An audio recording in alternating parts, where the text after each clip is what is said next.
Okay, so we're picking up where we left off about Julius Caesar. Before getting to that, I want to talk about something else, as is fairly obvious from what I have up here on the screen. But just as Shakespeare made the Ides of March a famous date, I think another famous date that happens within March as well is the 20th of March, 5 days after the Ides of March, which everyone should know. I'd imagine it's been talked about at least to some extent, but this year marks the 20th anniversary of the invasion of Iraq, which again, as it says here in this article, one of the greatest crimes of the 21st century, and definitely something I think that is worth talking about. So I'm going to read this article. It's fairly brief, but I think it's worth going through. 20 years ago, on March 20th, 2003, the government of the United States embarked on one of the greatest crimes of the 21st century, launching an unprovoked and illegal war against Iraq. It began with the saturation bombing of the defenseless country, shock and awe, which annihilated the bulk of its armed forces and most of its social infrastructure, including electrical power and water supplies, food processing, and the production of medical supplies. See a photograph of that here.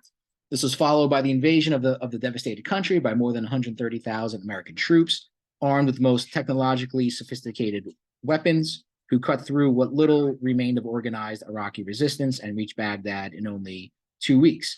After another week of slaughter, U.S. forces captured the capital, suffering only 34 casualties in this final one-sided battle, compared to countless thousands of Iraqi dead.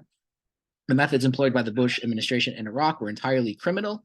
In keeping with the nature of the whole enterprise, the war began with a sneak attack, cruise missile strikes against government buildings where Iraqi ruler Saddam Hussein was believed to be, in an effort to assassinate him. It continued with the use of weapons banned by international law, like white phosphorus bombs, which set cities on fire and caused horrific burns to human flesh.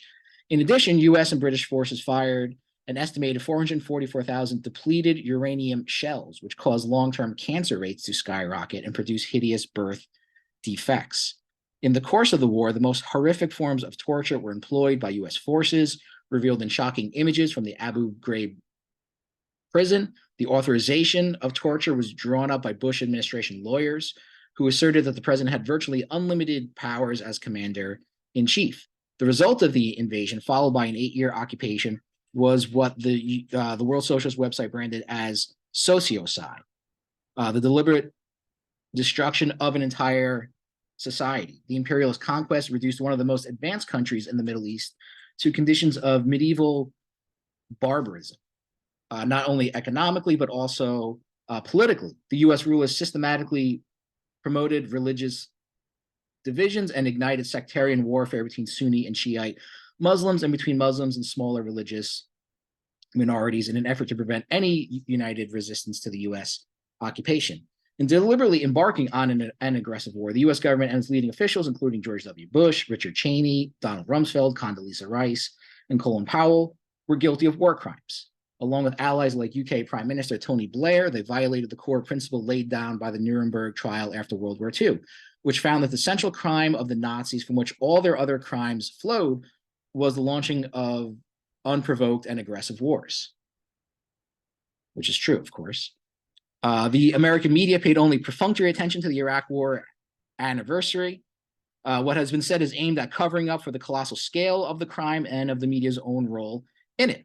The cynicism has always found its most perfidious expression in the pages of the New York Times. A news analysis by Max Fisher under the headline 20 Years On, a question lingers about Iraq. Why did the U.S. invade?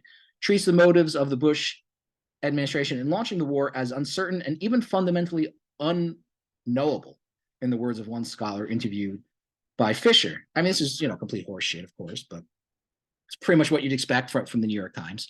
The Times article flatly rejects the once prevalent theory that Washington invaded to control Iraq's vast oil resources, without referring to the prominence of former oil men like Vice President Cheney and Bush himself in driving the decisions for war. And it attributes the systematic lying about Saddam Hussein's possession of weapons of mass destruction to a form of groupthink in which a critical mass of senior officials all came to the table wanting to topple Mr. Hussein for their own reasons, and then talked one another into believing the most readily available justification. So in other words, they're trying to cover up the obvious lying that went on. The fact that the Bush administration officials knew that they were lying, knew that they were lying to the public about this stuff, that they sort of like convinced themselves of it because they want to spread freedom and democracy, I guess, to Iraq, which is of course crap. And the idea that the war was launched to control Iraq's vast oil resources, again, fairly obviously true. I would only add to that I think it's really about sort of using American military power to sort of offset the decline of American economic power. The fact is that the United States has basically been in a long-term decline since the 1970s. And as its economic power fades, as its economic dominance over the rest of the world fades, it tends to compensate for this by using military power. Ironically enough, I mean, you can draw a very strong parallel here between this and the Roman Empire as well. As the Roman economy can sort of declined or fell apart internally, it tended to compensate more with the use of military conquest. And that's essentially what was going on here as well. Now, it didn't work. Obviously, it didn't do anything to really offset the decline of America. America is still a declining country now, 20 years later, and I think we're really seeing the advanced decline of the United States by this point. I'm saying this also as we're reading about bank failures again, and the fact that the U.S. economy has basically been on essentially government life support since 2008, and that as soon as that life support is taken away in the form of zero level interest rates and quantitative easing and things like that, you see that the economy quickly falls into a crisis. Again, it needs that life support. The American economy cannot sustain itself anymore. Anyway, the Times analysis carefully avoids any discussion of the role of the Times itself as one of the main promoters of the weapons of mass destruction campaign. Reports written by Judith Miller and Michael Gordon, most notoriously a September 2002 front page exclusive under the headline, U.S. says Hussein intensifies quest for A-bomb parts, parroted the claims of top Bush administration officials and were taken up by the corporate media as a whole. White House officials then cited these reports as evidence against Iraq, which they themselves had planted. The motivations for the war are not unknowable. Indeed, they were known at the time, with tens of millions throughout the world participating in demonstrations in advance of the invasion, rejecting the lies of the administration, demanding no blood for oil. I was basically a college student at this time. I was basically your age, or the average college student age. And so this idea, a lot of people in the media try to like lamely excuse themselves by saying, oh, we didn't know that the Bush administration was going to lie to us, which is just again complete bullshit. Everybody I knew back then who were just idiot college students like me all saw through this bullshit. So how could you possibly think that this is a real thing? How could you possibly fall for the lies of the Bush administration? So nobody gets a free pass. Nobody can just say, oh, we didn't know that the Bush administration what was going to lie to us. You knew from day one that the Bush administration was filled with criminals. These were the people who stole the election in 2000. You couldn't believe anything that they would say, obviously. And of course, there's no accountability for this at all. All the people who participated in this crime, and this is a crime, are still walking around free. No one's saying, talk about justice or the lack thereof. One of the themes of this class, there's no justice at all for the people who started this war. They have completely escaped any accountability or consequences for their action entirely. They have not faced any consequences from it. Neither has the media, who I would say at least plays a strong, if not responsible for the war itself, certainly enabled it. Anyway, the size and breadth of the demonstrations were so large that it prompted the New York Times to comment that there were two superpowers, the United States and world public opinion. On March 21st, 2003, the day after the invasion began, Word Socialist website, blah, blah, blah, published a statement The unprovoked and illegal invasion of Iraq by the United States is an event that will live in infamy. The political criminals in Washington who have launched this war and the wretched scoundrels in the mass media who are reveling in the bloodbath, which is true also, by the way. If you see footage from back then, they would show reporters, riding in on tanks with American military and screaming for joy, basically, like it's like they're on a roller coaster ride or something like that. I mean the coverage was that bad, and it's really hard, even in this article, to communicate how awful it was, how sort of uniformly pro-war the entire media was. And again, these are supposed to be like the liberals, right? These are supposed to be the people that oppose the Republicans. And not just, the liberal media, but the Democrats, Joe Biden, Hillary Clinton, all these people supported the war. They've covered this country in shame. Hundreds of millions of people in every part of the world are repulsed by the spectacle of a brutal and unrestrained military power pulverizing a small and defenseless country. The invasion of Iraq is an imperialist war in the classic sense of the term, a vile act of aggression that has been undertaken on behalf of the interests of the most reactionary and predatory sections of the financial and corporate oligarchy in the United States. Its overt and immediate purpose is the establishment of control over Iraq's vast oil resources and reduction of that long oppressed country to an American colonial protectorate. The war is part of an unending series of invasions and occupations initiated by the United States in the midst of and following the dissolution of the Soviet Union under both Democrats and Republicans. This includes the first Gulf War in 1990-91, the bombing of Serbia, the invasion of Afghanistan, the bombing of Libya, and the US-backed civil war in Syria. Far from expressing the strength of American capitalism, the effort of the American ruling class to use military force to conquer the world arises out of an extreme crisis.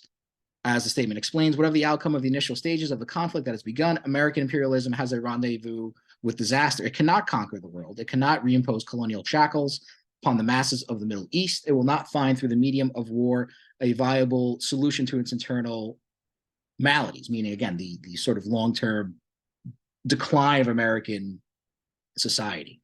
Rather, the unforeseen difficulties and mounting resistance engendered by war will intensify all the internal contradictions of American society, which again is true. The 20th anniversary of the Iraq War is being marked now amidst an escalating US-NATO war against Russia, which threatens to become a much wider war involving the whole of Europe and risking the potential use of nuclear weapons for the first time since the Truman administration carried out the nuclear incineration of Hiroshima and Nagasaki. While the former middle-class critics of the Bush administration's war against Iraq have become the most fervent advocates of the war against Russia, the basic interest driving U.S. policy remained the same. American imperialism, now led by the Biden administration, instigated the war and is determined to pursue it to the military defeat of Russia, whatever the consequences. Facing intersecting crises, enormously exacerbated by the pandemic, the ruling class toboggans toward catastrophe.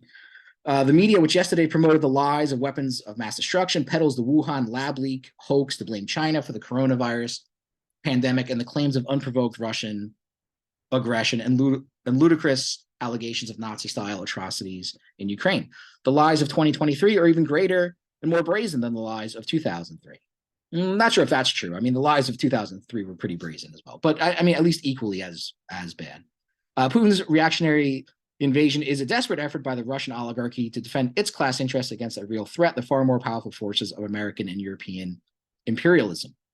20 years after the invasion of Iraq, all those responsible for it remain free, but the colossal growth of the class struggle throughout the world provides the powerful objective foundation for a mass movement that will hold them to account and put an end to imperialist war as part of the socialist reorganization of world society.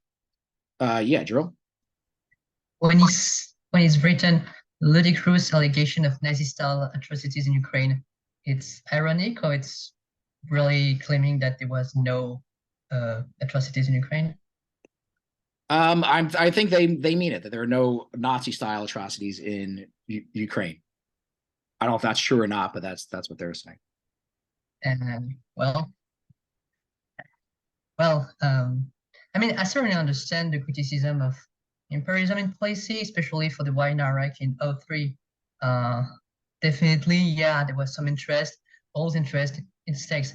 But honestly, I'm very unsettled by. I think I think this article is trying to go against the dominant mainstream discourse in America, but by doing so, they basically go the exact opposite way on the other Yeah. side, and I think it lacks nuance. And I'm especially the claims about Ukraine are pretty unsettling in my opinion. But that's just my Mhm. personal opinion. Well, no, I agree with that to a certain extent. I don't think you want to undermine what Russia is doing, which is horrible. Uh, I mean, frankly, what does the term Nazi style atrocities even mean? I mean, it is kind of like a term that people like to throw around. Certainly, horrible things are happening. Um, the Ukrainians, apparently have neo Nazis within their military as well. Apparently, um, I do think more evidence has come out to show that the U.S. did instigate this war, like the bombing of the Nord Stream pipeline and things like that. The fact that they overthrew the Ukrainian government in 2014 and basically put an anti-Putin government in there, have been pouring weapons into the Ukraine since then. The expansion of NATO. I mean, all these things I think speak for that. I think if you look at this in a dialectical way, as a sort of interconnected process of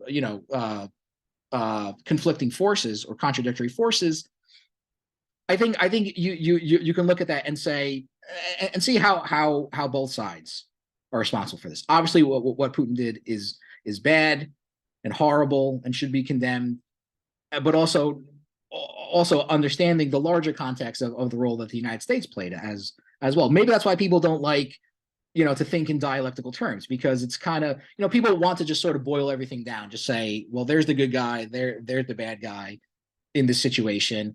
Whereas a dialectical view, again, if you look at it as sort of a larger process, it becomes a little bit of both.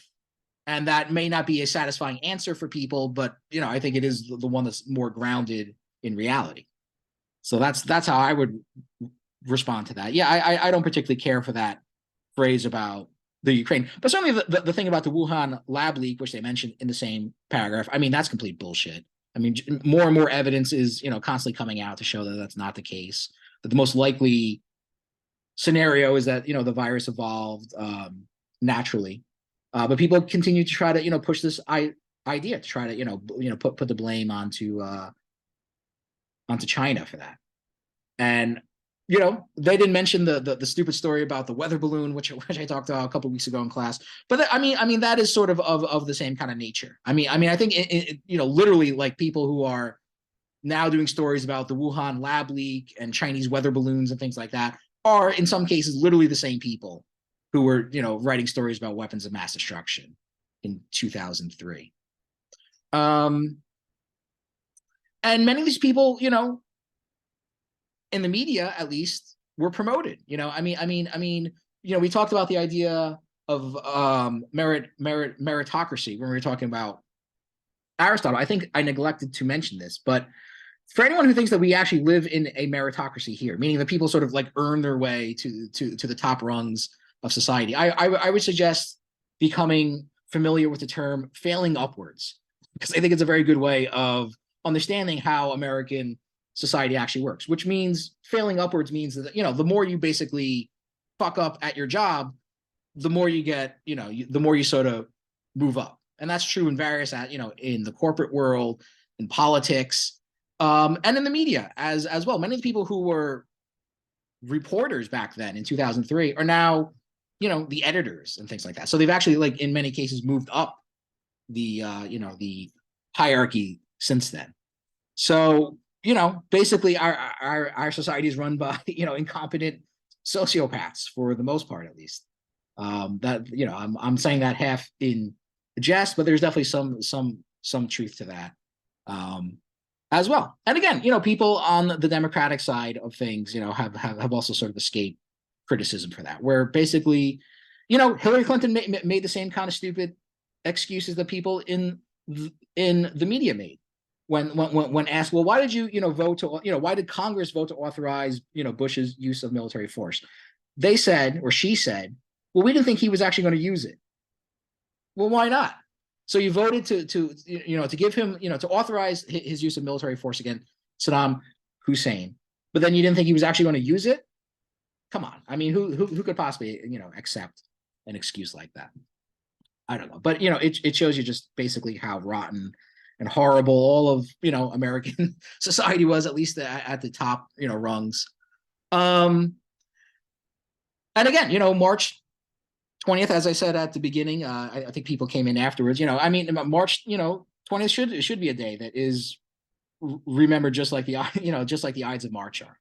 And I would also say that much like Julius Caesar, his greatest moment of triumph was also sort of the beginning of his downfall. I would say that's also kind of true for the United States, right? The greatest moment of triumph from the United States, basically coming out of World War II, was also in many ways the beginning of its downfall. It was when the U.S. became a global empire, which is completely incompatible with any notion of democratic governance. Just a few years, within 5 years of the end of World War II, the U.S. already found itself in another war. After fighting the greatest war, the most devastating war in all of history, basically, a war supposedly to end all wars, as was falsely said about World War I. The U.S. within a few years of the end of World War II is in another war in Korea, and they lose, or at the very least have to accept a stalemate. So and things have basically been sort of trending downwards since then. I mean the post-war era, the economic recovery of that kind of concealed things to a certain extent, but basically by the 1970s, the long-term economic decline of the United States has become fairly obvious. I mean, at least if you know what to look for. And this is where we are now. Like nothing is changing. No, nothing is getting better in any regard. So anyway, I just thought that I would read that out. I think it's a very important thing to have to, share with people. Yeah, the civil rights movement was happening during that time as well. But again, I mean, that movement sort of hit its peak. And then I would also say, again, basically since the 1970s, things have basically been going backwards. Yeah, I mean, there were signs, yes, in the 50s and 60s, at least culturally speaking, that the U.S. was becoming a more liberal and progressive society, but that progress has stopped, and it stopped a long time ago, basically. And you have many Black politicians today and people of other minority backgrounds and things like that in politics and the corporate world and things like that. I mean they're as bad as anybody else. Black political leaders are as bad as the white political leaders.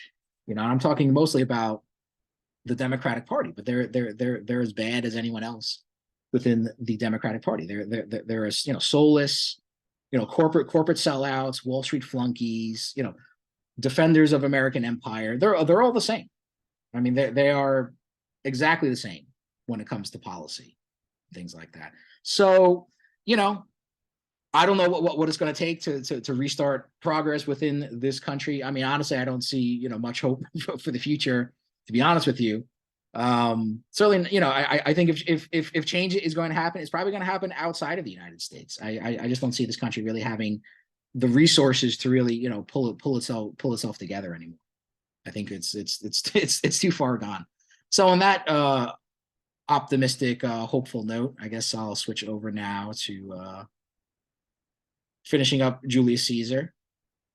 Again, I mean, if I can draw, people often compare the United States to the Roman Empire, to the Roman Republic, and then Empire, in a very similar way. I mean, starting off as a republic, which sort of grew into becoming this, global empire. So there are parallels there. Again, Caesar, like I said, I mean, if you compare the United States to Caesar himself, Caesar's greatest moment is, arguably defeating Pompey, as we see, as happens in the beginning of the play. It happens, off stage, basically, but we hear about it. And this is his great moment. This is his great moment of triumph. But again, and this is also sort of, looking at it in a dialectical way. His greatest moment of triumph also basically begins his downfall. And I think there's another, like I said, with, the U.S. coming out of World War II, it was sort of the same thing. Its greatest moment of triumph was also basically the beginning of its downfall, essentially. But let's pick things up here. So I don't know what people's impression was, or reaction was, reading the second two acts of the play. I read it twice before class. The first time I read it, I thought, frankly, I didn't think it was as good as the first three acts. On my first reading, on my second reading, I didn't think that anymore. But the first time I read it, recently, yeah, I thought that most of the good stuff seems to happen within the first three acts. Most of the and I think that's still true to a certain extent. Most of the most famous lines and dialogue that I think basically happens within the first three acts. Obviously, it's climaxes in the assassination of Caesar, and then basically what we see in the last two acts are the responses to it. We see that the alliance between Brutus and Cassius is falling apart, falling to pieces. They're beginning to fight sort of within each other. We see the new alliance between Antony and Octavius. Octavius was Caesar's nephew and would later become the first emperor of Rome under the title Augustus, later become known as Caesar Augustus. Caesar actually became the term used for emperor. And you see that terms like Kaiser or Czar are actually, believe it or not, derivations of that of Caesar. Basically, it sounds funny, but then if you say it out loud, Kaiser, Czar, you can kind of almost see the resemblance between that term and Caesar, which again basically means emperor. Anyway, in the first scene of Act 4, we see Antony and Octavius making basically a kill list. Speaking of the Iraq War, that was one of the other legacies of that, especially under the Obama years. With the drone strikes and things like that. They used to call it Terror Tuesday. Every Tuesday, Obama would basically make up a kill list, or basically at least approve of a kill list that was brought to him by the CIA. And basically okay these people for assassination by drones. Now, when I was a kid reading about history and things like this, you would read things about this. You would read things like Stalin would do things like this, right? Stalin would have his kill list of people that he would have assassinated and things like that. So an American president basically doing the same thing. Anyway, Antony and Octavius are basically coming up with their kill list here. It is later revealed that they have ordered the deaths of 100 senators, which is revealed later on. But at this point in the scene, you even realize that it includes Lepidus's brother, who is also one of the sort of like the junior partner to Antony and Octavius, right? He's sort of there with them, but he's clearly not on equal terms. He consents to the murder of his own brother. Antony consents to the murder of his sister's son, which would basically be his nephew, I would imagine. And they're okay with this. So it shows them being pretty ruthless here. And of course, you also find out that Cicero is on the kill list as well. And then you do find out later on that Cicero has been assassinated. Again, it happens off stage though, which did of course happen in real life.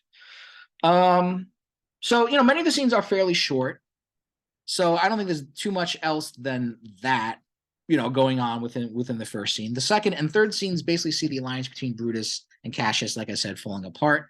Now some would argue that it is somewhat difficult here to see where Shakespeare's sympathies lay. Who is Caesar sort of more sympathetic to? Is he sympathetic to Antony and Octavius, avenging the death of Caesar? Is he sympathetic to Brutus and Cassius? That's what people say. I would say, I think if you read it carefully, at least, or I think he's more sympathetic to Brutus and Cassius. I think he sees them as basically honorable people. I could be wrong. I'd be interested in what other people have to say about it. I mentioned the Orson Welles staging of Julius Caesar last class, and how some people sort of reinterpreted as a sort of anti-fascist drama with Caesar being kind of like a Mussolini type figure or something like that. Some people criticize that interpretation of the play because they feel that it removed all of the ambiguity of the play. which of course implies that, you know, it's not quite clear where Shakespeare's, where his own, you know, sort of, again, sympathies are. I don't know. Is that really a hard thing to decide? I mean, is Shakespeare possibly on the side of Caesar and Antony and Octavius? I don't really know. After reading it again, I think I think he does sympathize with Brutus and Cassius. Their ending is, you know, a tragic end, of course, but you know, that's the, you know, this is Shakespeare. That's what happens in Shakespeare's play. Anyway, so something to keep in mind.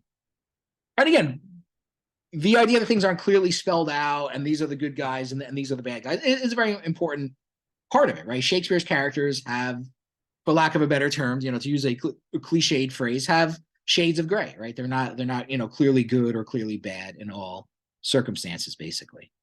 All right. So Brutus, speaking about Cassius, talks about basically how their relationship is falling apart, essentially. And again, I'll try to read this here without butchering Shakespeare too much. Thou hast described a hot friend cooling, ever note Lucilius, when love begins to sicken and decay, it youths an enforced ceremony. There are no tricks in plain and simple faith, but hollow men like horses hot at hand make gallant show and promise of their mettle. But when they should endure the bloody spur, they fall their crest and like deceitful jades sink in the trial. Comes his army on. Basically, what he's saying is that, you know, our friendship is cooling off, as he's saying. He says our love is sickening and decaying. I wasn't quite clear about the phrase, it uses an enforced ceremony. I wasn't quite clear on what he meant by that phrase. But basically what he's saying is that, yeah, you know, times are tough. You know, you sort of know who your real friends are. We are the hollow men, the stuff men. Yeah, there's a reference there that T.S. Eliot later uses, right? But hollow men like horses hot at hand. Yeah, I mean, basically he's saying, you know, times are tough. You sort of know who your true friends are. And Cassius apparently is not one of them. I mean, they do kind of have a reconciliation, I guess you could say.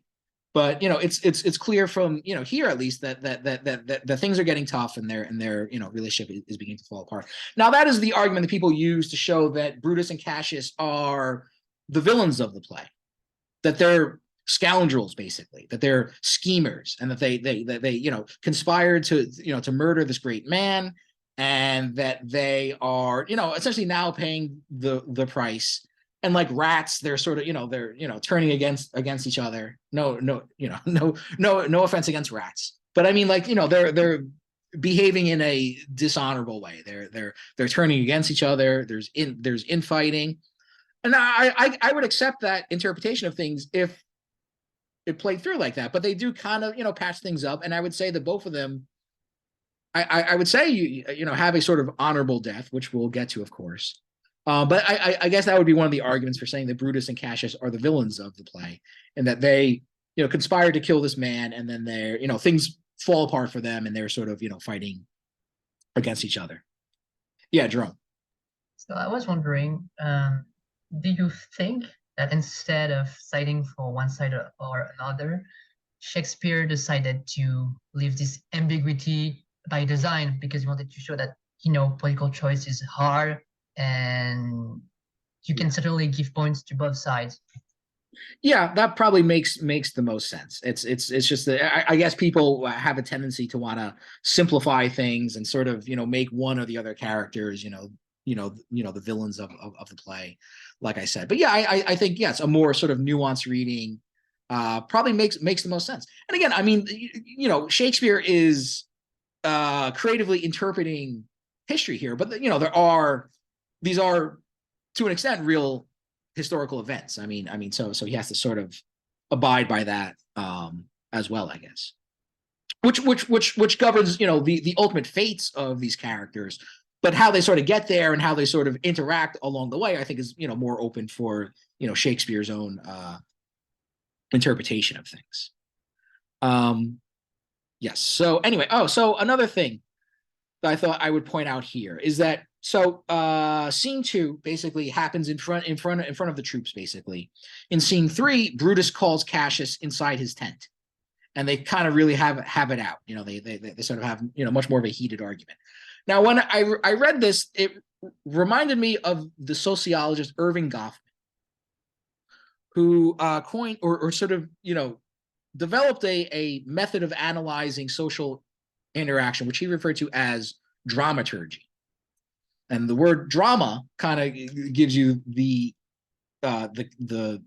key here. And this was basically influenced by Shakespeare in many ways.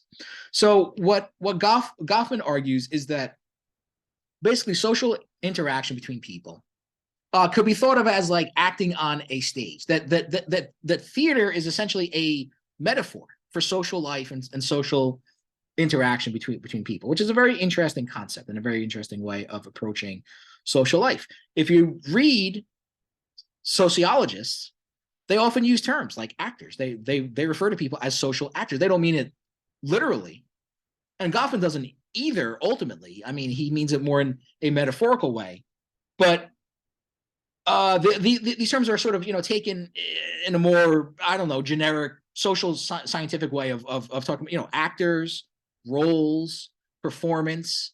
These are all terms that basically come out of sociology.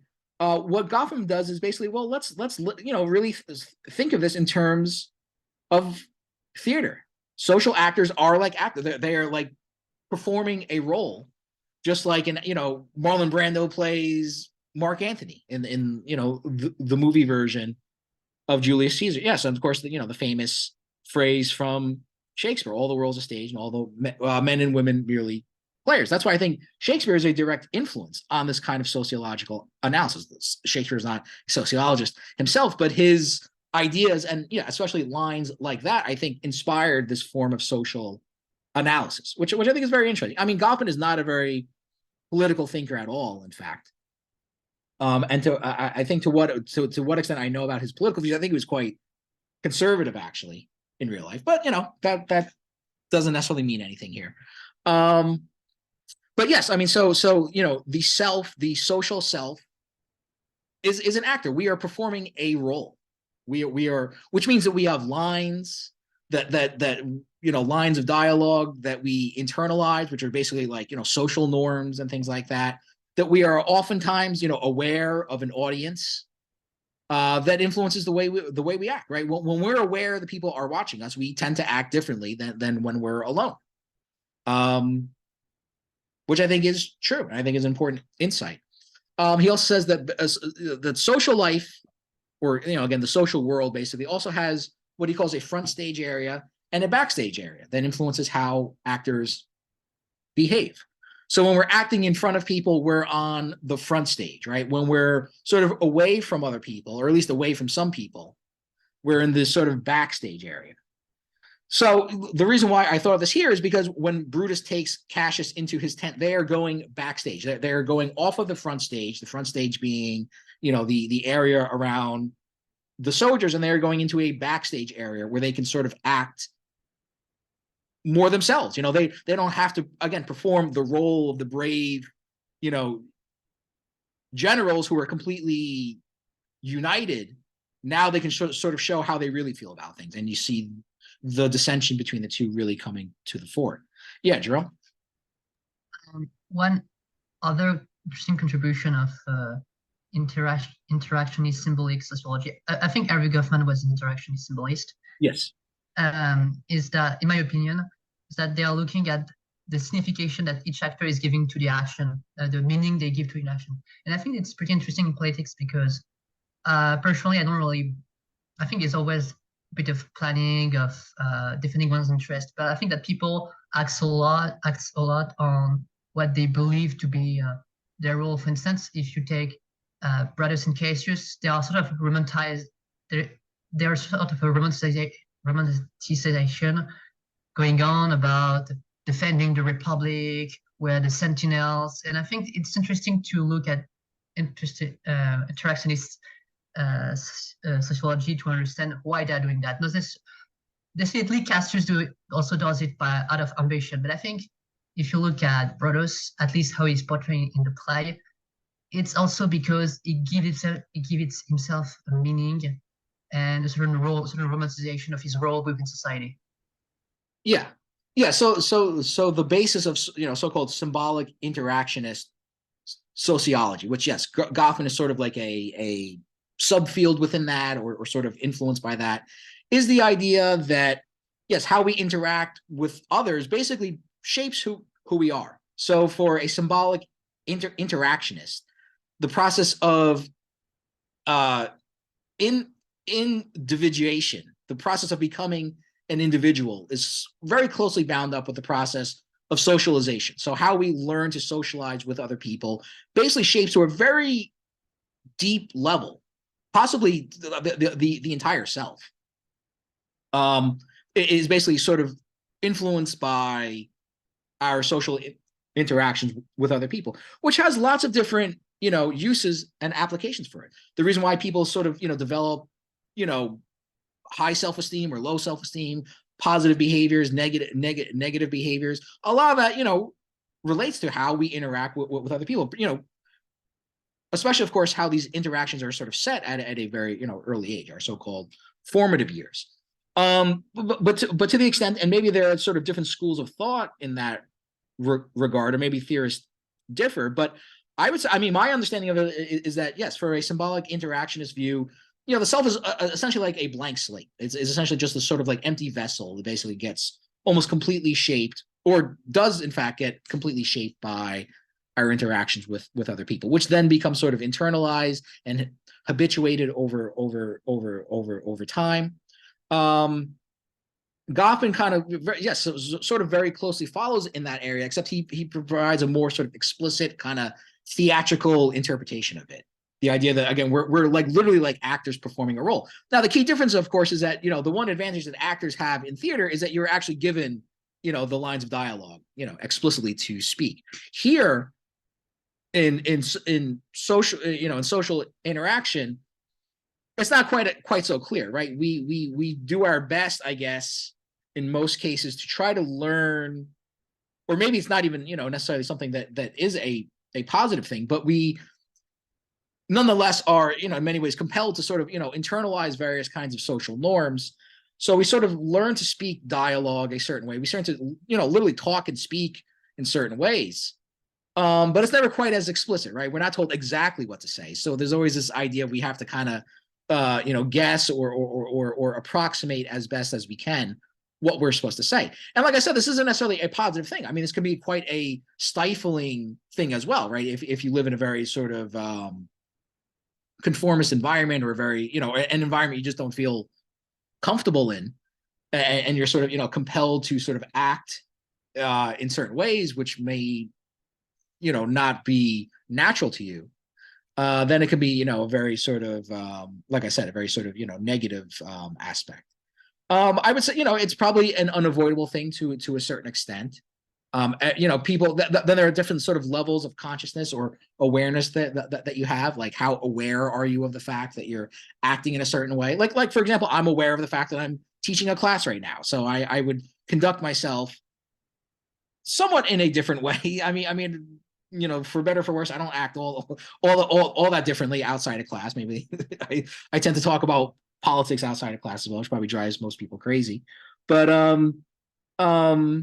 I also kind of get it out of my system to a certain extent as well. I also, to a certain extent, don't like talking about politics, I guess, outside of class. But many people act out these roles, the point I'm getting at here, act out these roles without being maybe completely aware of the fact that they're performing a role.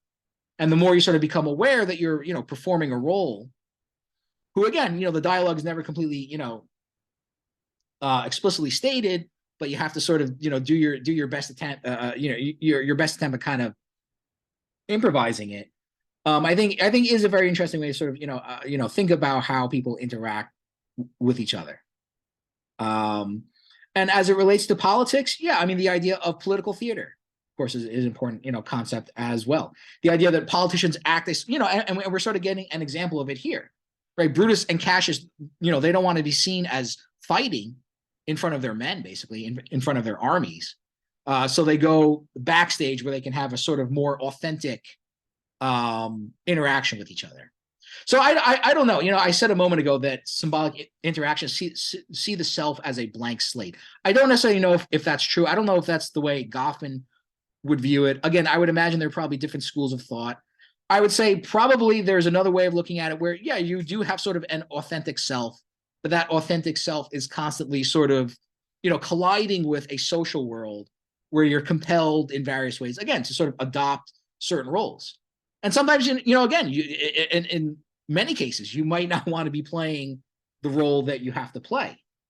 You don't want to have to be, that you feel compelled to have to act a certain way, that you may not want to have to act, to be the dutiful son, to be the, one really dumb example, but I'll bring it up anyway, because what the hell, is that movie, The Breakfast Club, where you see all these, there's like, and it's very like, character archetypes that you would see in a movie from the 1980s or even maybe after that, where you have like, like the jock, and you have like, the rebel kid, and you have, like the pretty girl, and you have like the misfit girl, and, the nerdy guy, and all these things.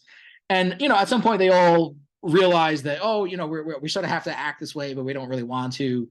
The jock realizes that, he doesn't really want to act like, like the bully and things like that, and, beat up on the other kids and things like that. So that's one admittedly somewhat dumb example, but I'm thinking of this off the top of my head, of people becoming somewhat aware of the different types of social roles that they play.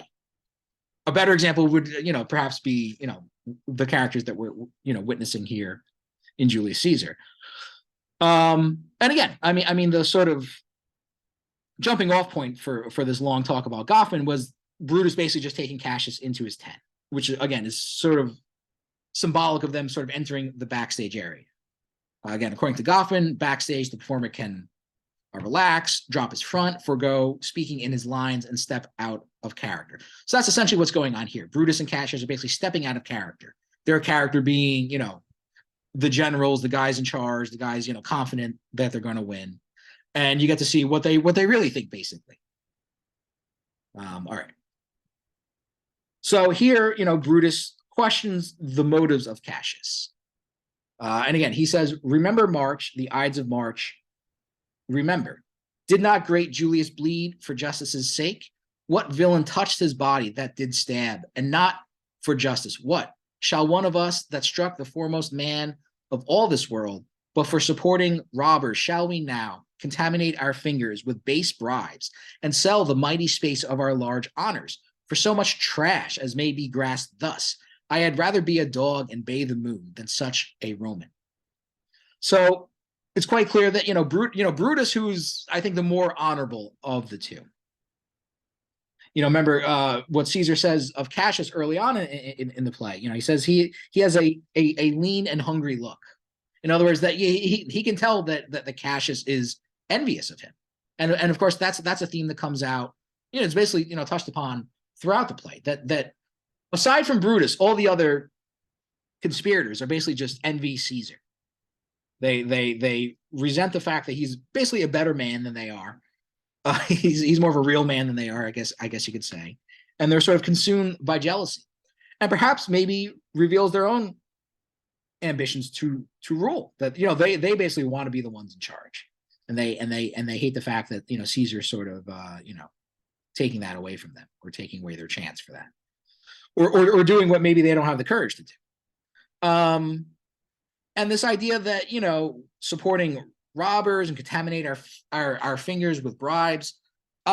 This kind of goes back again to the idea, and this I guess I would also lend support that Brutus and Cassius are not quite as heroic as maybe some people want to believe that they are. I mean, at least Cassius is the idea that the other upper class Romans who are involved in this are trying to cash in on this. They're trying to use this, which again, if you it's not touched really upon in the play at all, but if we read the historical context, people like Michael Hudson, who I spent some time talking about, what was going on in Rome at this time is that the Roman oligarchy, the upper class in Rome, was really consolidating its hold over Roman society. That there was a debt crisis, during the time of Caesar. I mean, that is acknowledged by multiple sources. Hudson's interpretation is somewhat of a radical one, but it's very commonly acknowledged that Rome was going through what would be called a debt crisis during this period of time, and even prior to this as well, for a long time prior to this. So more and more Romans were in debt. They were losing their homes. Again, because this is ancient society, if you get into debt, you could literally be sold into slavery, and that was going on. So these Roman senators who are, remember again, and I know I mentioned this when it happened, but after they assassinate Caesar, they're running around saying, liberty, freedom, and I even said back then, it rings hollow to me when they say that, about as hollow as George Bush saying that, he's bringing, freedom to Iraq. Because what's really going on is that freedom for them is the freedom to exploit, the Roman lower class. Freedom to them is to, enslave people. Their right to enslave people that owe them money, basically. So that's kind of a very, I would say most people would say that a very odd interpretation of the word freedom, right? The freedom to dispossess people of their properties, their lives. But that's essentially what's going on here. And Brutus, I think, is starting to catch on to it. He's starting to realize that what these Romans are really about, right? They're just trying to, cash in. They're just trying to increase their stranglehold over the rest of society, and he resents them for it, in no uncertain terms. Now, again, they still do kind of reconcile after that, but at least here he seems to be, acknowledging it. And again, I mean, it's not acknowledged by Shakespeare really outside of this for the most part. But again, if you look at the historical context, I mean, that was essentially what was going on. And Caesar, in many ways, was assassinated because he was trying to cancel out the debts. He was trying to, remove the debt bondage that was sort of, enslaving or hanging over the heads of many Romans during this period of time. And his assassination, paved the way for that to continue. Octavius takes power as emperor, but he restrains himself. He doesn't go so far. He's going to keep the debts. He's going to allow, the Roman upper class to, maintain their debts, to maintain their, stranglehold basically over society, much like American society now. Again, as Hudson says, the wealth of the 1% basically comes from the debts of the 99%. They're wealthy because everyone else is in debt to them, and basically has to pay, service their debts and pay interest on their debts. Credit cards, mortgages, student loans, all these things. And that's essentially where the wealth of the 1%, mostly comes from, who are almost all, at this point, financial people. Very, very few industrialists make up, the wealthiest people within the United States anymore. So there's that, historical parallel as well. Now, during the scene, I don't have too much to say about this, but it is a noteworthy part of the play. Obviously, Brutus learns about the death of his wife, Portia, who, along with Calpurnia,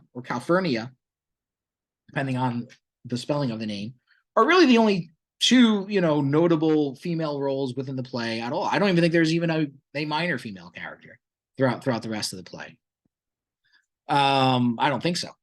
And she had a big scene with Brutus early on in the play.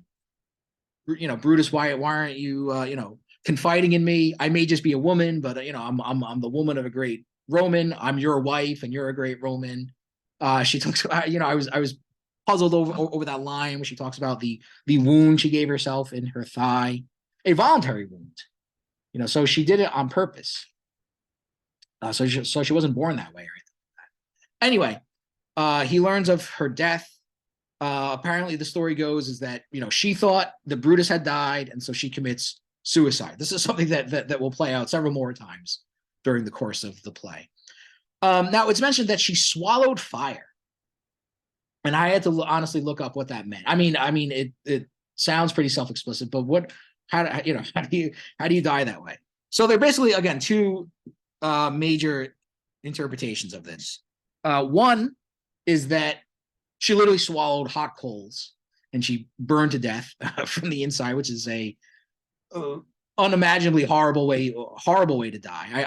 I never even would have thought of something like that, or thought of a way of that is a way for a person to die.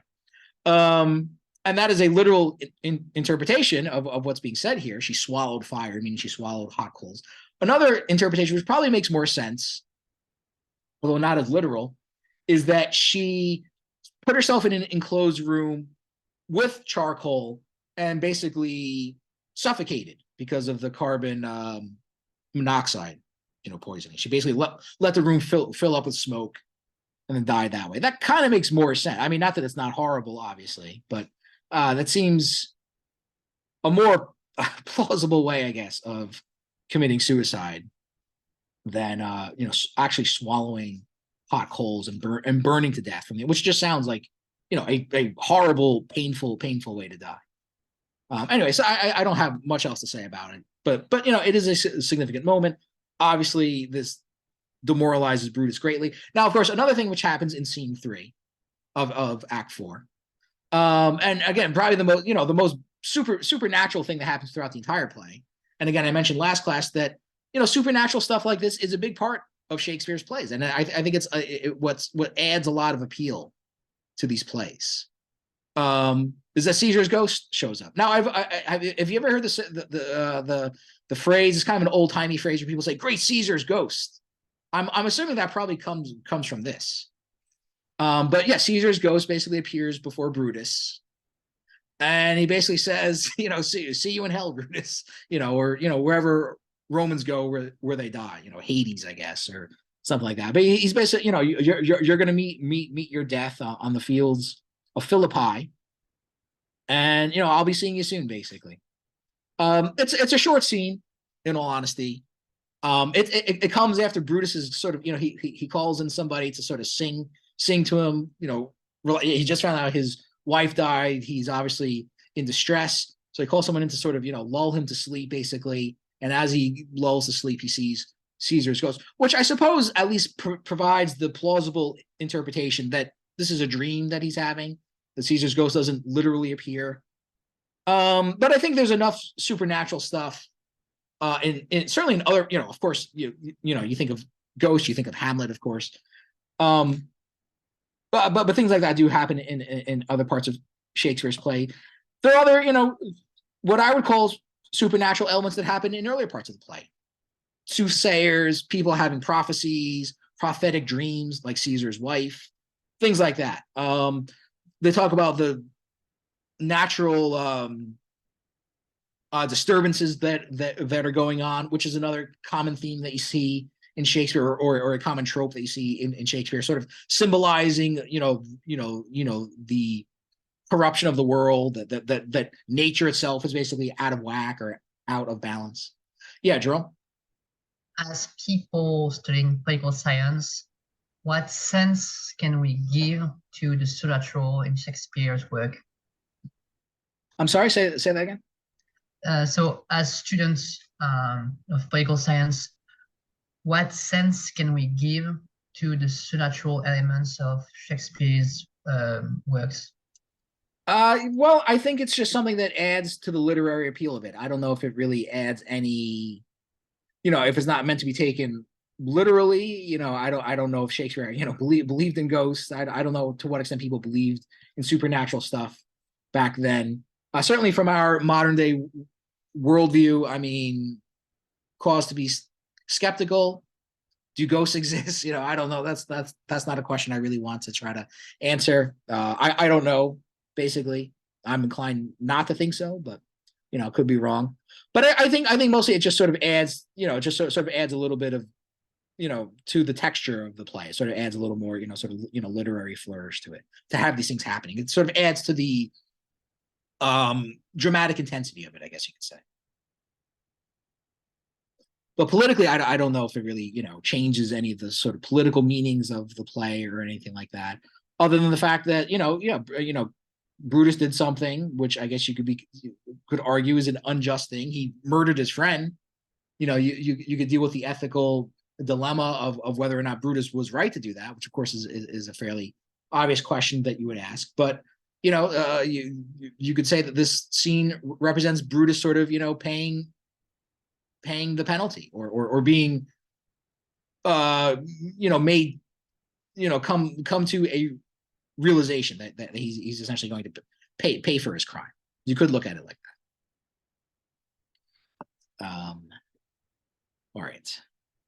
So now we get to Act 5. So Act 4 is fairly short, mostly just sort of building up intensity for Act 5. Now, Act 5, I would say, is probably, well, this is where the action takes place. I mean, this is, so if we were watching this play, or whether a live theatrical version of it or, a movie version of it, this is, the big battle scene that's going on here.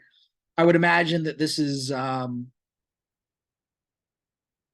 would be in many ways, the climax of the play. It is, of course, the final act of the play. I would say the climax of the play is really Act 3, when Caesar's assassinated, and everything is sort of like the aftermath of that.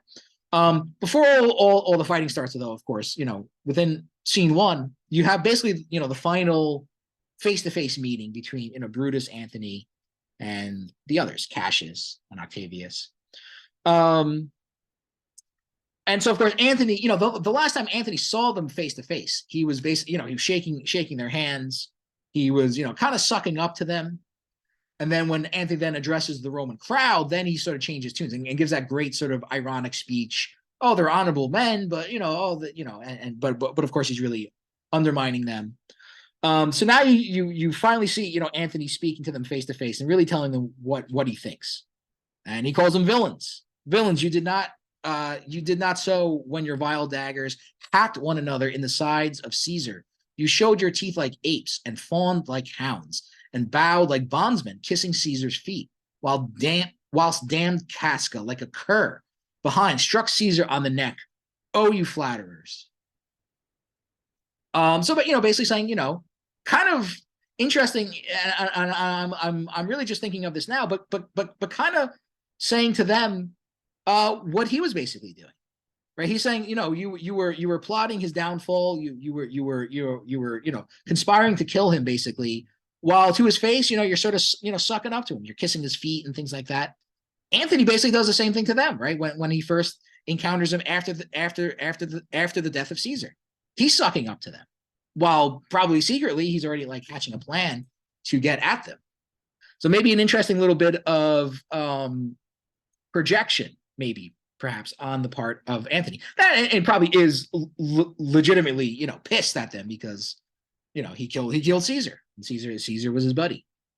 Antony in the Rome TV show, which I mentioned I think a few times, is portrayed as kind of an idiot, right? He's kind of like a meathead sort of guy. I forget the name of the actor that portrays him. Name's coming through. James Purfoy or something like that. I'm not sure what else he's been in, but he was a good actor. He plays the character well, but he plays them like he's kind of like an idiot. I mean, and it's maybe only really later on that you start to realize that he has some sort of cunningness or cleverness to him. But throughout most of the show, and even after Caesar's murder, he kind of plays him like I said, like a bit of an idiot, a bit of a meathead, so to speak. Of course, Casca is the one who struck the first blow, like a cur. I hear that term all the time. I'm still not exactly quite clear. What is a cur? Does anybody know that? I hear that term, that expression used all the time. Obviously, it's a insulting term. I'm assuming it's like some kind of animal or something like that. Yeah, Jerome. Something I never really understood. Why is Casca the first one to stab Caesar? Is there a meaning, or just because one had to start? But I was just wondering. It's not quite clear if it's planned out that way or if Casca is just the first one to act. He's the one in the first parts of the play, he's the one who speaks in prose, but then he speaks in verse in other parts. And as I mentioned, the kind of the social the way in which social class is represented by language, characters that speak in prose are more sort of common. So I don't know if that's suggesting, the Casca is maybe more of a, again, kind of a meathead himself, I guess you could say, more of a fighter maybe, or if it's planned out. But it's not clear. It's not explicitly stated that it's planned that way, or if Casca just acts in a spontaneous way. Yeah, Mario. I was surprised that Cassius wasn't the one that originally stabbed Caesar. I know that Yeah, he's the one that planned out the entire, murder of Caesar practically. that is true. Yeah, he's kind of you would think that it would be Cassius Yeah, or even Brutus that would strike the first blow. Maybe, yeah, that is suggesting something that Cassius may be kind of a bit of a chicken shit, kind of not really, talks a good game, but when it comes time to action, kind of chickens out a little bit. Maybe Brutus is hesitant. I don't yeah. know.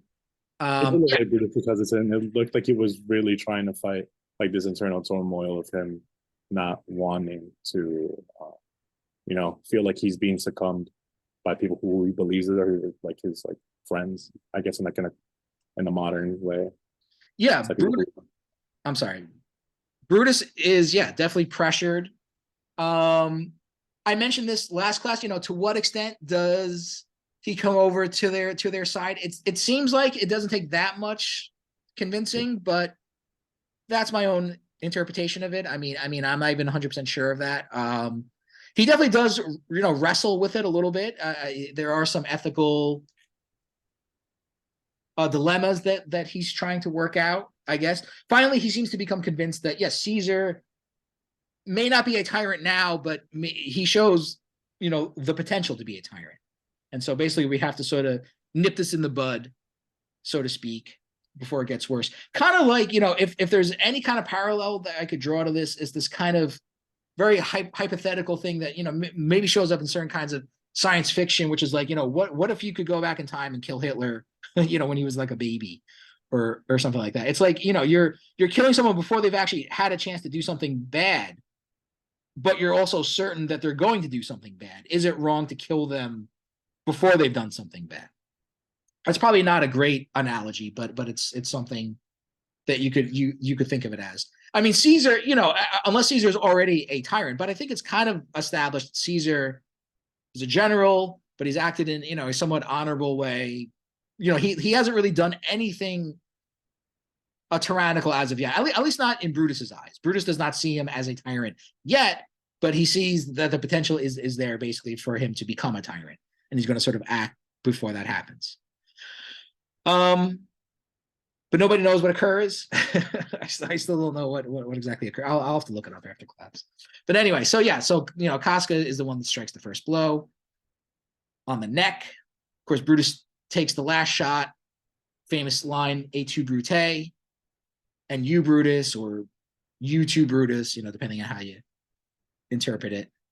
Now here you see Octavian, and one of the things that struck me on this reading is how like really monstrous and cold-blooded Octavian is. I don't know if anyone else had that interpretation when they were reading it, but like I already said, Octavian basically becomes the first emperor of Rome, and you don't really see him much in the play. He doesn't really show up at all until the latter parts of the play, and even then, he only has a few lines. He doesn't have comparatively many lines compared to the other characters, but what he says usually shows him to be a pretty cold-blooded character.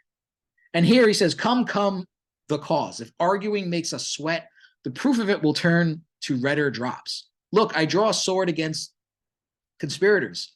When think you that the sword goes up again? Never till Caesar's 33 wounds be well avenged, or till another Caesar have added slaughter to the sword of traitors. So he mentions that Caesar stabbed 33 times, which is pretty excessive, I would say. And he's saying, we're going to avenge him. You're, a traitor, basically. He calls them conspirators, basically saying, that you're traitors. We're going to kill you because, But the opening lines, come, the cause of arguing makes us sweat, the proof will return to redder drops. Obviously saying, blood. But he's basically saying what I got out of this basically is that this is basically him saying, might makes right. Because we're in the right, we're gonna kill you. We have the superior power, we're gonna kill you. And that means that we're right, which is what the phrase might makes right. Whoever wins the fight, was morally justified, was the good guy in the conflict. And of course we know, speaking of the United States, that's another thing you can certainly say about American foreign policy. Might makes right, because we have the most powerful army, that makes, whatever we do a justifiable thing. But obviously that's not true. Just because you win in a fight doesn't mean that you were actually, had the moral high ground or anything like that. Yeah, Drew. I don't remember precisely what officer or public official told this, but uh, he said something like, "We called it Operation Just Cause, so even people who criticized us would have to say Just Cause by writing about it." And I found, and that just reminds me of that. Yeah, right. Or what I said, or maybe I didn't say it in class, but the phrase about, the again, the invasion of Iraq, right? I mean, U.S. officials said, what was it, Rumsfeld? I forget who said it, but I mean, they all obviously thought this way. We make our own reality when we act, meaning the United States. We create our own reality. Basically, we make up our own standards of right and wrong, which is basically saying like whatever we do is right. But is that really the case? Does anyone feel that way in their own life? I mean, that anything that they do is automatically right. You beat up somebody, well, they must have had it coming or something like that. You do something, you steal something, well, they deserve to lose it or something like that. I mean, those ideas would obviously never play out in real life, but it is a scary thing to think that there are governments that think that way, or there are powerful people or political leaders that think that just because they have superior power, that it justifies anything that they do. And I mean, it's not explicit in this passage, but that's my reading of it. I don't know if that comes out to other people, but that's certainly the way I read this part. When he says "come, the cause," I was a little confused about that. My reading of it is he's saying like the cause that they're fighting for. Like, who cares? Like, oh, you think you're right to do what you to do what you did. You think you're justified in killing Caesar. Well, we're justified in doing, we think that we're justified in doing what we're going to do. And basically whoever wins basically proves that they were right. But that's not, again, that's not the way things actually work. Just because you win the fight doesn't mean that you're actually in the right. So that's a bit of a cold-blooded statement from Octavian. I think I pulled out another one towards the end. Now, all right, so scene 3. So we're getting near the end here, right? There's only a couple more scenes to go. Cassius is ordering the execution of people fleeing from battle. So things are really going bad, right? I mean, their whole, again, their cause, what they're fighting for is basically just completely falling apart. Things are not going well. Their army is in mutiny. They're fleeing the battle scene. Casca's, not Casca. Cassius is killing people because they're trying to flee. Now they say that this is because of Brutus as well. The Brutus sort of attacked. Oh, I skipped over scene 2. There are a couple of scenes that are extremely short, so I've kind of skipped over them. But yeah, there's scene 2. You see Brutus sort of launching an attack upon Octavius. Now they say here in the following scene that Brutus kind of screwed things up for them, right? Oh, Cassius, Brutus gave the word too early, who having some advantage on Octavius took it too eagerly. His soldiers fell to spoil, whilst we by Antony are all enclosed. So again, sort of suggests the lack of unity among Cassius and Brutus. Brutus is off doing his own thing. He saw an opportunity to attack Octavius, so he did, but in the process, he basically left Cassius exposed to Antony.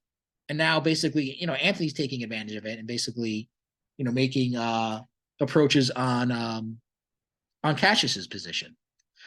So Cassius dies. And when I say dies, he commits suicide. Several characters do, in fact. But because he mistakenly believes that his cause is lost. So he sends up his general Titinius to basically, go up on the, he sees tents on fire. He says, go up there, check what's going on. So he runs up there. Now his slave, is it Pindar, I believe, tells Cassius, oh, looks like Titinius, he's down for the count, basically. He's dead. And so Cassius thinks, all right, well, this is it. We're done. We're over. And orders Pindar to slay him, who's his slave. And I almost wondered, I mean, could it be possible that Pindar did that on purpose, that he told them that? I don't think so, but it's an interesting idea to contemplate, because Pindar basically escapes. He's like, all right, well, I'm gonna get the hell out of here now. He does seem reluctant to kill Cassius, and you would think, well, what possible loyalty could a slave have to his master? Some were, so I don't know. I think maybe Pindar actually is loyal to Cassius, maybe genuinely believes that Titinius is dead.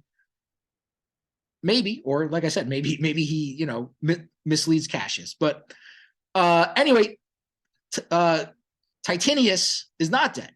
And it turns out that, no, he ran up that hill on his horse.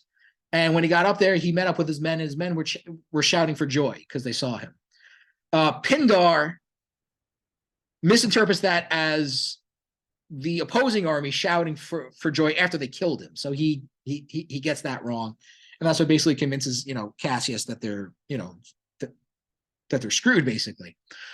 So in a weird twist of events, Titinius comes back down, sees that Cassius is now dead, and so now he commits suicide. So this is very, crazy stuff that's going on here. Cassius kills himself because he thinks Titinius is dead. Titinius is not dead, but then he sees Cassius dead, and so then he kills himself. That's clear. So glad we almost made it. So say everybody, is that where's that from? I forget where that's from. That's not a song lyric. It's from Shakespeare, but I forget which one.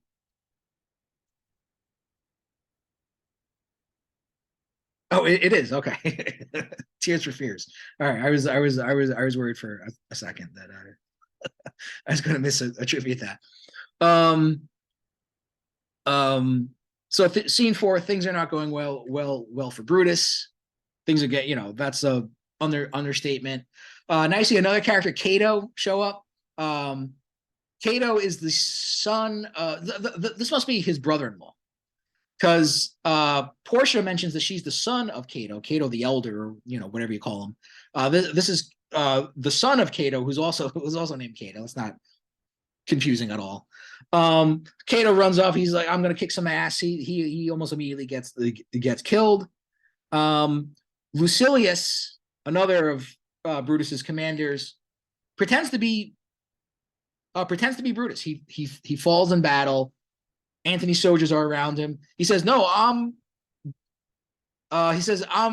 Brutus, basically.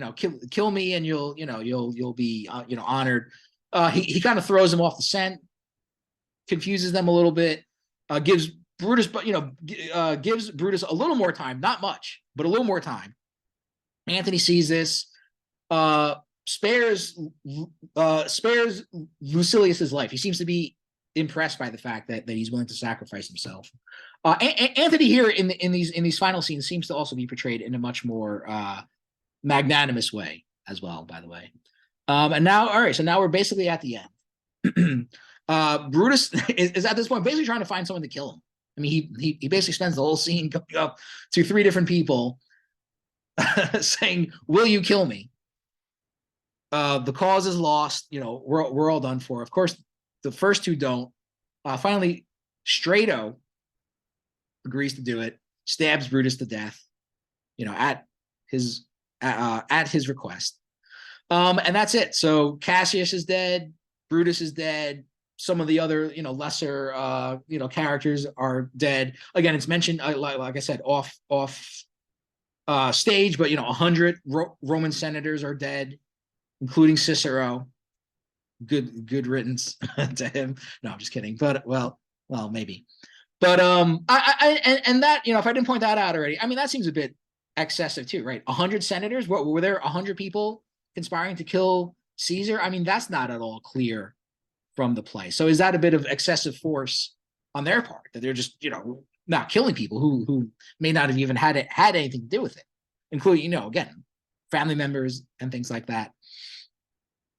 So after his death, Antony says this was the noblest Roman of them all. So again, speaks very highly of Brutus after he was dead, after calling him a villain, basically, just at the beginning of the scene. or at the beginning of Act 5. All the conspirators, save only he, did that they did in envy of great Caesar. He only, in a general honest thought and common good to all, made one of them. His life was gentle, and the elements so mixed in him that nature might stand up and say to all the world, "This was a man." I think that's also one of the more famous lines from the play. So again, Brutus is the only one that did not envy Caesar. All the rest of them did, and I think that undermines the motives that they had. I mean, Brutus seems to be the only one acting out of a genuine sense of what he considers at least to be justice. And you could, of course, argue it. Again, as I've already said, is this actual justice? I mean, and that is a very important problem with the concept of justice, is that anyone could have their own sense of what justice is, a subjective sense of justice. But how do you know it's actually just? That seems to be a very big problem that none of these philosophers have ever really been able to resolve. It would seem then that justice would have to be a sort of common standard that we could agree upon. But how deep does that agreement have to be? Is it two people? Is it 100? Is it everybody? Do you have to have 100% unanimous agreement on a course of action before you can say it's just? Well, good luck getting that. Good luck getting 100% of people to agree upon everything. Is it 90%? Can you say, well, if 90% people agree, that's as close as you could possibly get to a unanimous agreement, or a more realistic 60%? Like, how do you actually define that? I think that's a very interesting question. And again, one I don't think that they really have any solution for. I don't think Plato does. I don't think Aristotle does. I think more modern political theorists, I think of, for example, Jürgen Habermas, a German political philosopher, has tried to take up this question, and maybe as one of the more interesting approaches to it, which basically is the idea that everyone needs to agree upon that, or if, at least not agree on the outcome, at least agree on the process by how you get to the outcome, which is an interesting question. Anyway, so Anthony speaks very highly of Brutus after he's dead. Now, what Octavian says here, I think, is also kind of interesting, right? He says, and this is, basically the last lines of the play. He says, according to his virtue, yet let us use him with all respect and rights of burial. Within my tent, his bones tonight shall lie, most like a soldier ordered honorably. So call the field to rest and let's away to part the glories of this happy day. Is this a happy ending? Octavian says it is, or Octavius. I think either is acceptable. He says it's a happy day. Is it? I mean, I guess you could say the war is over. They won, of course, but the war is over. Everybody's dead basically, except for him and Anthony of the major characters. But the first line also, I think, is very interesting. It says, according to his virtue, let us use him. He's saying, he wants to use him. So again, what I get out of this is that he's saying, we're going to, we're basically going to show that we're good people here. We're not going to do anything, egregious or excessive. We're going to, honor him. He's dead now, so we can honor him and act like he was a great opponent. And it'll sort of make us look good. It'll make us look honorable people to honor him. So I think there's definitely a sort of self-motivation here, very sort of instrumental usage that Octavius sees in the sort of honoring Brutus as a an honorable person. And is that cynical and manipulative? Yes, it is. But I mean, Shakespeare is certainly no stranger, and certainly seems to understand the kind of intrigue, political intrigues that go on, and so I wouldn't put it past him to have that sense of things that Octavius, who again it will later become emperor, is going to sort of use Brutus, and yes, possibly also, yes, to use him as, basically a warning sign, right? If you screw up here, if you get out of line, this is basically what's going to happen to you. But after we kill you, we're gonna, treat you, treat you right and treat you like a honorable opponent or something like that. So, again, I don't know what other people's interpretations are, but I see this as a very sort of cold-blooded reading of Octavius. That it's clear that he's, a sociopath. It's clear that he's going to, that he doesn't feel any real remorse over anything. He's just simply interested in, doing what he has to do basically to maintain power and to increase his power. I mean, again, he will then ascend to an even more powerful position after this. And it's not mentioned here in this play, but, even his alliance with Antony, of course, will eventually break down and culminate in basically him seizing power. All right, so that's Julius Caesar. So that is the first of the two Shakespeare plays that we'll be going through. I don't really have anything else to say about it. I got through this pretty quickly. So I guess we can end things early unless unless anyone has any questions for me about anything. Or I could rant about the Iraq War for another 45 minutes or something like that, which I'll spare everyone of. Hopefully I made my point. I don't mean to act like it's not a serious thing. But there's only so much that you can say about it. So I guess we can break off here, and we'll pick up then next week.